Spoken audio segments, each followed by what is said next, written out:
So after the trouble that we went through in the last bit of the chapter, Raiden's a little bit worse for the wear and can't fight to save his life. Therefore, we can't go getting into any fights, otherwise Raiden is going to be beaten down very, very quickly. So this is basically a stealth section. Forced stealth section, in which failure means death. Pretty much your best way of getting through this is, well, the safest way of getting through this is kind of just heading to the right and then just slowly but surely making your way down, because nobody patrols this particular bit for some bizarre reason. You think if they were trying to prevent people from proceeding any further, you would make sure all your bases were covered. Also, it does go to show how bad some of the surveillance, well, the surveillance systems are, because sometimes people would be able to see. I mean, that guard there who's standing at the gate, yeah, he would be able to see Raiden walking towards him. Also, the helicopter should be able to see stuff, and so on and so forth. But basically, as soon as you have gotten past this fellow here, you're basically at the end of the chapter. You can't avoid these two guys up here, so you've just got to walk towards them. And this is going to end well. Definitely.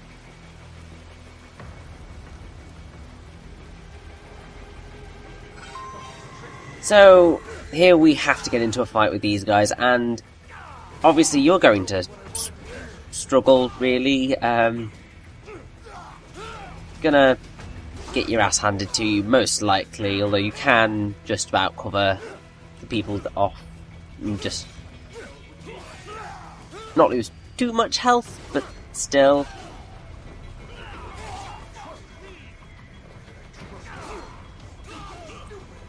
I have to say, you were indeed very stupid, but yeah. I do hate it when you are forced into situations like this where you can't do anything properly. Also, hello Sam, you smarmy ass git.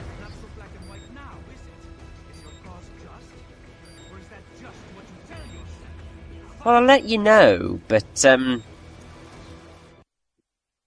thank God we're out of that segment. Right into a cutscene. Yay.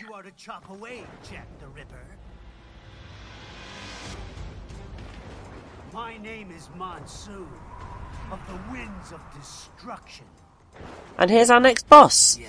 Introduced even less quickly before we fight him than Mistral was, because Mistral we had at least maybe like 10 minutes or so before we ran into her boss fight. Here, we're literally just meeting Monsoon in mere seconds before we're going to kill him. So it's a very interesting concept with Monsoon here. Being able to split apart your body to attack, it's quite cool. Also incredibly terrifying, if you ask me. On the insides of your enemies? How easily you ignore the loss of life when it suits your convenience. So tell me, who saves the weak from the man who saves the weak? You're the ones exploiting them. You take advantage of their weakness. Of course they get hurt when you set them up as your human shield. It's very true. Kill or be killed, Jack. Phnom Penh taught me that. And now we get a little chance to look about. So you could do the normal thing of looking at Monsoon and listening to his philosophical blather about war and stuff. Or you could just look at this guard for something rather amusing. It's a nice little Easter egg. And And seeing as Monsoon's going on about memes and just blathering on, I might as well just say he's voiced by John Casilla, who has been in a few things. Look, there's a kitty! So he is Crazy Smurf in The Smurfs 2. He's the Crypt Keeper from Tales from the Crypt. Ghost Roaster in Skylanders Giants. He is has voiced Deadpool in a few things. Well, maybe not a few things, but he's in Marvel Superhero Squad Online. And Marvel Ultimate Alliance too, so yeah, he's done a few Deadpool voices.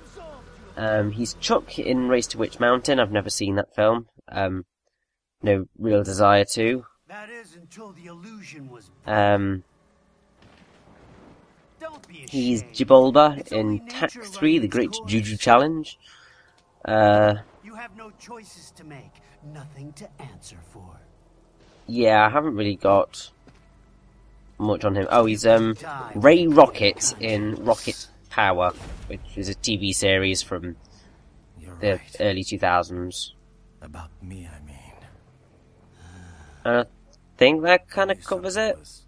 Off after the Patriots, I thought I could walk off the battlefield. Yeah, into a normal that'll do for John Casilla. But here I am, surrounded by death, arguing philosophy with terrorists. I know it's kind of ridiculous, Raiden. Seriously. About protecting the weak, but I was wrong. Then you admit it. I learned young that killing your enemies felt good. Really good. In America, my friends, my family, they helped me forget the devil inside. But who am I kidding? I was born to kill! The bit about my sword, that means of justice stuff, I guess I needed something to keep the Ripper in check when I was knee-deep in bodies. You? But you, all this, is a wake-up call to what I really believe. What I really am. What are you saying? I'm saying Jack is back.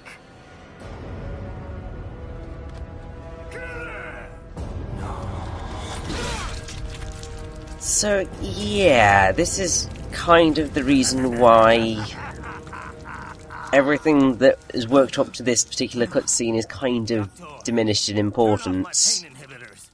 Because it's brought up that killing is bad, and then Raiden's just like, killing feels good. And then kind of we just continue on our merry way with murdering everybody in sight. This is why I fight. Yeah.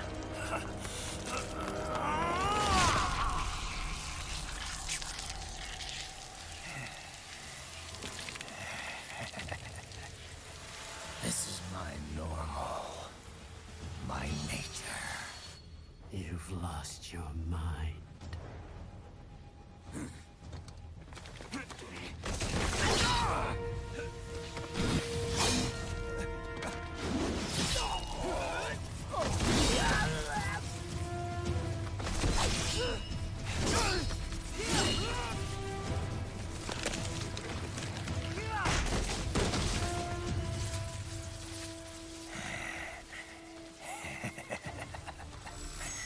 Who's next? And so, here we go. Start off, Sam. It's not your time yet. It's time to fight Monsoon. You're the boss. I misjudged you. You are like us after all. Now you're just being nasty. That nickname you love so much. Want to know how I got it? I'm relatively intrigued, but Can I give you a demonstration? yeah. It's time for Jack to let her rip. Raiden, Please don't say that and try to sound cool, because it just reminds me of Beyblade, and that's not a good thing to do. So here we begin our fight with Monsoon. Once again, if you're not good at parrying, you're going to get screwed over here so badly. Because this particular move that Monsoon does with his smoke bombs and everything requires parrying to get through so badly. Anyway, the song for Monsoon's fight is called The Saints of Time, and as you would expect, it's quite cool. Vocals are done by Kit Walters. And yeah, the lyrics are really cool as well. It's basically about a storm that washes away all reason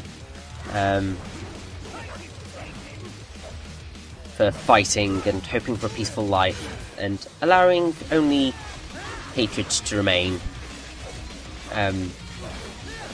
Which is somewhat fitting for this fight against Monsoon, because what with his whole emphasis on memes,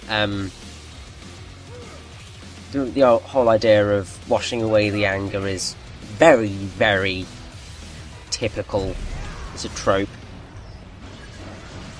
Also, we now get to do a little bit of blade mode on flying objects. One thing that you'll notice with the boss fights in Rising is that they do build up in terms of what they ask you to do. So with Monsoon, we're just being asked to slash at flying objects. It's going to get slightly more complicated in the next fight, and then even more so in a fight later on. So there is a sense of progression in your use of blade mode, although I do think it could have been done better. Now, one helpful way of beating Monsoon is to throw electromagnetic grenades at him whilst he's in this purple glowy phase, because that immediately stuns him out of it, but it's easier said than done, I have to say. So I just prefer to kind of just go all guns, well, all swords slashing, I should say, and beat him that way. Now, apparently, a canard rotor/wing aircraft was going to be involved in the fight, but I think it was cut for some bizarre reason. Also, Monsoon is the only boss in the entire game that is canonically killed in Ripper mode, so this is something that we are going to unlock after having beaten Monsoon. And you can kill the other bosses in Ripper mode, but this is the only canonical one. And something also relatively interesting, I think, in a collector's edition guide for Rising, which says that although Monsoon's character is strongly indicative of Psychomantis, it isn't actually based on him, but on actual true ninjas. So that's why he uses size, just the weapons. But they went with Cambodia because it was more fitting for his name. And he's also the only human/cyborg boss who never has his full face shown, whereas all the others have their faces are shown and then they get a helmet or a mask covering their face. So Monsoon, you should know that one a lot, that weather pattern a lot more obviously than Mistral's, but it is most common in Southeast Asia, with lots of rain before immediately dissipating, so that does kind of symbolise this fight, really. You get a period of really, really heavy attacks, and then Monsoon kind of backs off for a bit. Oh, and there's the lyrics. Oh, this is good. Now, whenever he does the big ball of debris, I remember when I first played the game, I just thought, I can't parry that, run! So I tried to run and avoid it, and it follows you, and it's relatively difficult to do that. And then someone pointed out to me, I can't remember when, it was one of the many times when I've watched people play Rising, oh, you can parry that! I'm just like, oh! That makes that easier. I still find it quite amusing that I never thought to parry. It's bizarre, really. I think the reason that you don't think to parry is because it doesn't have the distinct red glow that appears when you want to do this sort of stuff. Which is irritating, but oh well. It's a really cool thing to do.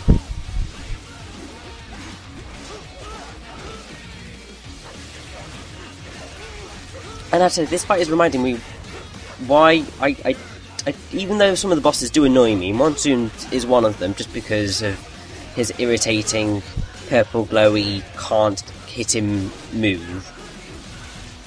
The music always just makes you want to continue fighting, even if you are annoyed at the fight. A special case of that is the final boss. The music... Well, I'll explain more when we actually get to the final boss of the game. But even when I get annoyed at stuff, the music is kind of keeping me going through the frustration, which is always very helpful. I really like it when power of music will allow you to get through things. It's basically why, when you've got a boring game with a boring soundtrack, you struggle to get through. Whereas if you have a slightly boring game with an amazing soundtrack, you can push through because the soundtrack keeps you going. It invigorates you more. Which is why people frequently will play Sonic 06, but then you get something like Epic Mickey and it's just like, no, I'm not playing that. It's too boring. Obviously there are other things involved, such as the fact that Sonic 06 is relatively broken, whereas Epic Mickey is just completely and utterly bland. So that you have that whole issue. But we are nearly at the end of Monsoon's fight. Thank God. I really do suck at this game. Obviously I am doing better than a few people on the internet who seem to enjoy doing Let's Plays / playthroughs and so on and so forth. But there are still people who do this far better than I can ever hope to.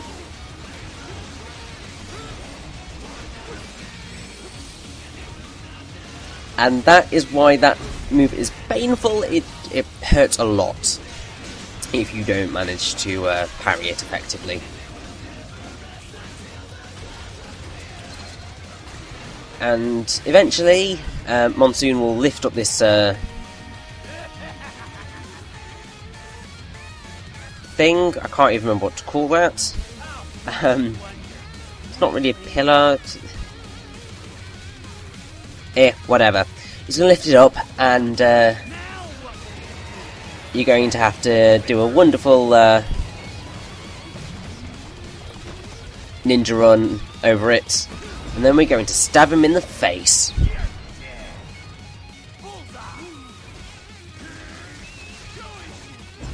Now, what's quite funny is that bullseye is obviously what Raiden uses whenever he does a regular Zandatsu generally, and I think Monsoon is unique in having that phrase used against him. But there we go. Take that, you person cyborg thing. There you go. Just stay dead, please. Thank you. Your memes end here. You just used a meme, Raiden. To you, sure as the sun will rise, the slaughter will continue. Is it really, really bad that my brain went from sure as the sun will rise to certain as the sun rises in the east, tale as old as time, song as old as rhyme, Beauty and the Beast? I have really weird head. Is as it should be. And there goes Monsoon. See you later, Duck. So all that's done. Raiden? Oh, hello, Kevin. I'm fine, Kevin. Relax. I'll get the brains.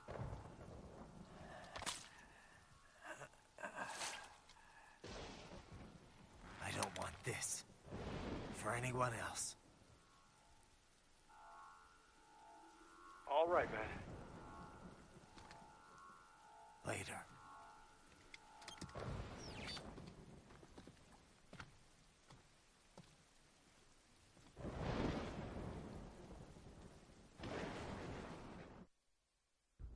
And so, that is the end of chapter R-03. Mile High. Oh, I'm quite surprised we only missed 2 instances of combat. It's not that bad, actually.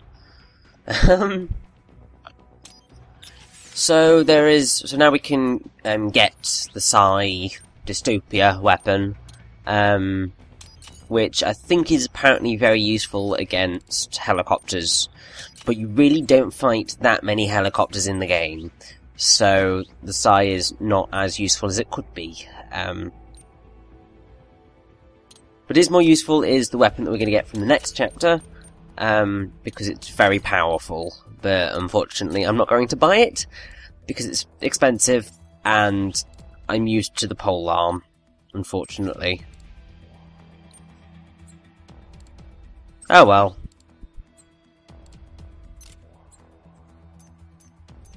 So now that we're all through that, let's move on.